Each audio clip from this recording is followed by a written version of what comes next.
بسم اللہ الرحمن الرحیم۔ محترم ناظرین، السلام علیکم۔ ایک یہودی کو رسول خدا صلی اللہ علیہ وآلہ وسلم سے چند دینار قرض واپس لینا تھا۔ ایک دن آپ راستے میں جا رہے تھے کہ وہ یہودی آپ کے پاس آیا اور اس نے کہا، جب تک آپ میرا قرض ادا نہیں کریں گے اس وقت تک میں آپ کو یہاں سے نہیں جانے دوں گا۔ نبی اکرم صلی اللہ علیہ وآلہ وسلم نے فرمایا، اس وقت ادائیگی کے لیے میرے پاس کچھ بھی نہیں ہے۔ یہودی نے کہا، جب تک آپ میرا قرض واپس نہیں دیں گے میں بھی آپ کو یہاں سے جانے نہیں دوں گا۔ آپ نے فرمایا، اگر یہ بات ہے تو میں تیرے ساتھ یہیں بیٹھ جاتا ہوں۔ یہ کہہ کر آپ اس کے ساتھ بیٹھ گئے۔ جیسے جیسے وقت گزرتا گیا آپ کے صحابہ وہاں جمع ہوتے گئے۔ جب انہوں نے یہودی کی یہ جسارت دیکھی تو انہوں نے اس کو سزا دینے کا ارادہ کیا۔ آپ نے انہیں ہر طرح کی تادیبی کارروائی سے روک دیا اور فرمایا کہ تم دور چلے جاؤ۔ حکم رسول کے تحت صحابہ دور چلے گئے۔ سورج لمحہ بلمحہ گرم ہو رہا تھا اور اس کی تپش سے آپ کو اذیت پہنچ رہی تھی، یہاں تک کہ آپ کے چہرہ اطہر سے پسینہ بہنے لگا۔ اس کے باوجود آپ نے کسی طرح کے غصہ کا اظہار نہ کیا اور کوئی سخت جملہ نہ کہا۔ آپ سارا دن وہیں بیٹھے رہے اور ظہر، عصر اور مغرب و عشاء کی نمازیں وہیں پڑھیں۔ پھر رات چھا گئی۔ آپ نے رات بھی وہیں بسر کی اور فجر کی نماز بھی وہیں پڑھی۔ صحابہ یہودی کو ڈرانے دھمکانے لگے۔ آپ نے فرمایا، تم اس سے یہ کیسا سلوک کر رہے ہو؟ صحابہ نے کہا، یا رسول اللہ، اس کی یہ جرت کہ آپ کو یرغمال بنا کر اپنے پاس بٹھا لے۔ آن حضرت صلی اللہ علیہ وآلہ وسلم نے فرمایا، اللہ نے مجھے اس لیے نہیں بھیجا کہ میں کسی ہم پیمان یا کسی اور پر ظلم کروں۔ جب دن چڑھا تو یہودی نے کلمہ اسلام پڑھتے ہوئے کہا، اشہد ان لا الہ الا اللہ و اشہد ان محمدً عبدہ و رسولہ۔ میں اپنی دولت کا ایک حصہ راہ خدا میں دیتا ہوں۔ میں نے آپ کو اس لیے نہیں روکا تھا کہ میں آپ کی توہین کروں۔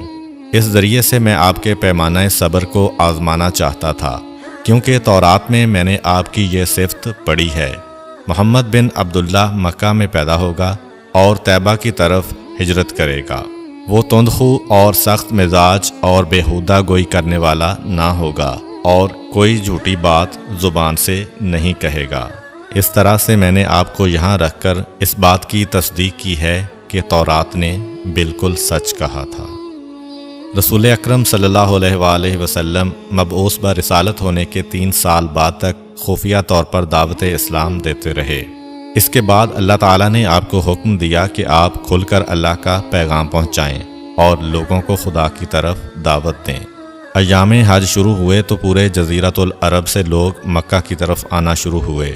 نبی اکرم صلی اللہ علیہ وآلہ وسلم کوہ صفا پر چڑھے اور آپ نے بلند آواز سے فرمایا، لوگو، میں اللہ کا رسول ہوں، تم اللہ رب العالمین پر ایمان لے آؤ۔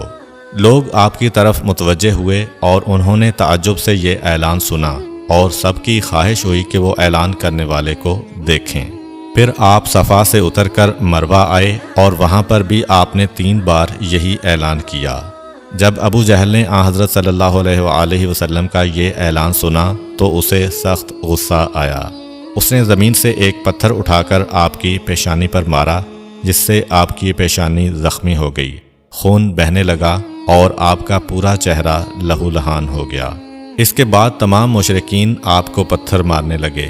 نبی اکرم صلی اللہ علیہ وآلہ وسلم مجبور ہو کر کوہ ابو قبیس پر چڑھ گئے اور ایک چٹان کے پیچھے جا کر چھپ گئے۔ مشرکین نے بھی آپ کا تعاقب کیا لیکن آپ انہیں کہیں دکھائی نہ دیے۔ ناکام و نامراد ہو کر انہیں واپس آنا پڑا۔ اسی اثناء میں ایک شخص نے حضرت علی علیہ السلام کو اس واقعہ کی اطلاع دی اور کہا کہ میرا خیال یہ ہے کہ محمد مارے جا چکے ہیں، نعوذ باللہ۔ یہ سن کر حضرت علی علیہ السلام کو شدید دکھ ہوا اور آپ ام المومنین حضرت خدیجہ الکبریٰ سلام اللہ علیہ کے پاس آئے اور ان سے کہا، میں نے سنا ہے کہ مشرکین نے رسول خدا صلی اللہ علیہ وآلہ وسلم پر سنگ باری کی ہے اور بعض لوگوں کا یہ گمان ہے کہ نبی اکرم شہید ہو گئے ہیں۔ آپ روٹی پانی اٹھائیں اور میرے ساتھ انہیں تلاش کرنے کے لیے چلیں، ممکن ہے ہمیں ان کا کہیں نشان مل جائے۔ آپ وادی پر نظر رکھیں اور میں پہاڑ کے دامن میں آپ صلی اللہ علیہ وآلہ وسلم کو تلاش کرتا ہوں۔ آپ روتے ہوئے آگے بڑھے اور آپ کہہ رہے تھے، یا رسول اللہ، ہمیں جواب دیں، آپ کہاں ہیں؟ میری روح آپ پر قربان، آپ کس وادی میں بھوکے پیاسے ہیں؟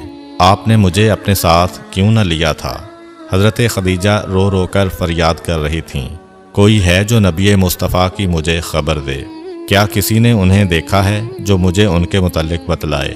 اس وقت جبریل امین علیہ السلام رسول خدا صلی اللہ علیہ وآلہ وسلم پر نازل ہوئے۔ ان کے پیچھے ملائکہ کی بہت سی صفیں تھیں۔ انہوں نے حضرت صلی اللہ علیہ وآلہ وسلم سے کہا، خداوند جبار نے ہمیں آپ کے فرمان کی تعمیل کے لیے بھیجا ہے۔ اگر آپ چاہیں تو ہم اس قوم کو تباہ کر دیں گے اور ان کا دنیا میں کہیں نام و نشان تک دکھائی نہ دے گا۔ رحمت للعالمین نے فرمایا، میں نبی رحمت بنا کر بھیجا گیا ہوں، میں عذاب و انتقام کا حامی نہیں ہوں۔ پروردگار میری قوم کو معاف کر دے، وہ مجھے جانتے نہیں ہیں۔ جبریل امین علیہ السلام نے حضرت صلی اللہ علیہ وآلہ وسلم سے کہا، خدیجہ سلام اللہ علیہا آپ کو تلاش کر رہی ہیں۔ خدیجہ کے رونے نے آسمان کے فرشتوں کو رلا دیا ہے۔ آپ انہیں جواب دیں، خدا کی طرف سے اور ہماری طرف سے انہیں سلام پہنچائیں اور انہیں جنت کی بشارت دیں۔ نبی اکرم صلی اللہ علیہ وآلہ وسلم نے خدیجہ و علی کو صدا دی اور انہیں اپنے پاس بلایا۔ دونوں شخصیات آپ کی خدمت میں حاضر ہوئیں۔ انہوں نے آپ کی پیشانی پر پٹی باندھی اور گھر لے آئے۔ جب مشرکین کو معلوم ہوا کہ نبی اکرم صلی اللہ علیہ وآلہ وسلم اپنے گھر آ چکے ہیں تو انہوں نے گھر کا محاصرہ کر لیا اور سنگ باری شروع کر دی۔ حضرت علی علیہ السلام اور حضرت خدیجہ سلام اللہ علیہا آپ کا دفاع کرنے لگے۔ جب سنگ باری میں معمولی سا وقفہ ہوا تو حضرت خدیجہ گھر سے نکلیں اور انہوں نے چیخ کر کہا، فرزندان قریش، کیا تم سے حیا رخصت ہو گئی ہے؟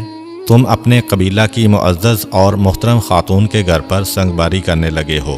اگر تمہیں خدا کا خوف نہیں ہے تو دوسرے لوگوں کو اپنے اوپر ہنسنے کا موقع نہ دو اور اپنے لیے ہمیشہ کی ذلت و بدنامی تو نہ خریدو۔